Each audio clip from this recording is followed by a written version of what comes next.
Hi guys, another day, another video. Ako si Mark, isang hamak na OFW dito sa New Zealand at nakikipagsapalaran upang umangat at guminhawa ang buhay balang araw. Dahil tanghali at alas 2:30 na ako nagising, ako na lang ang naiwang tao dito sa bahay. Tara, samahan niyo ako ngayong araw na kung saan susulitin natin ang rest day at ito ang unang araw ng aking pahinga. Simpleng tanghalian nga ang aming ulam ngayong araw, pritong isda at itlog. Talo-talo na. Alas 3:30 na nga pala ng tanghali ako kumain para sa umagahan at tanghalian upang simulan ang mga gawain dito sa loob ng bahay ngayong araw. Tanghali na ako nagising pero antok pa rin dahil malamig ang panahon kaya naman sarap lang humiga maghapon. Manood ng movie, kumain, video call sa aking pinakamamahal at linisin ang buong bahay. Ito ang madalas kong ginagawa tuwing araw ng aking pahinga.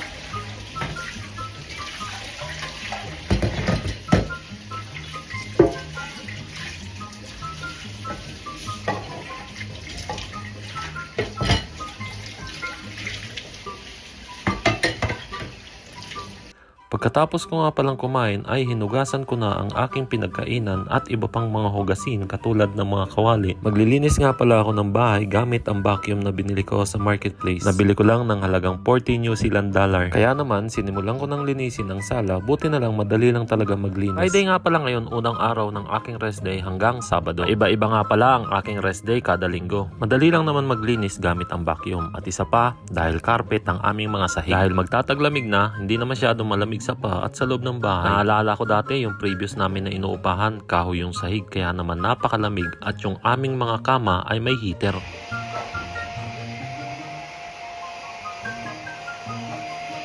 Inumpisahan ko na rin linisin ang CR dahil ito ang madalas namin ginagamit araw-araw kaya naman dapat laging malinis at mabango. Sumunod naman na yung kusina. Hindi naman masyadong madumi ang aming kusina dahil halos araw-araw nalilinis namin after namin magluto.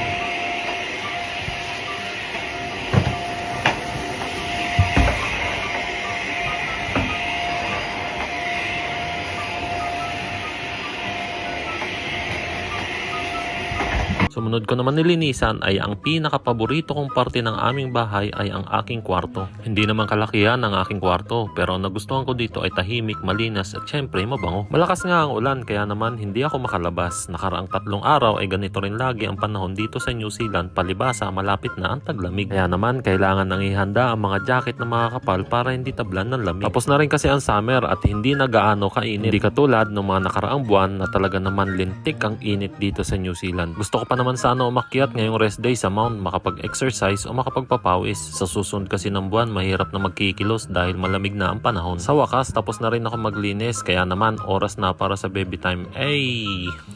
Hi lalab. Banana. Yan. So, almusal pa lang dyan sa Pilipinas. Time check. Anong oras na dyan sa Pilipinas, man? 3:12 dito, 3:12. So, 3:12. So, advance ng 5 hours. Ibig sabihin, alas 10 na dyan sa Pilipinas. Wow! Egg. Paborito niyang egg. Juice with banana at talong. Kain ka na dyan, man. Dahil malamig ang panahon, tamang-tama bagay itong mainit na kape. Tara, kape tayo guys. So ayan, tapos na ang buong araw natin pahinga ng Biyernes. Bukas naman ng Sabado, may grocery naman tayo dahil wala na tayong mga grocery o pagkain dito sa loob ng bahay.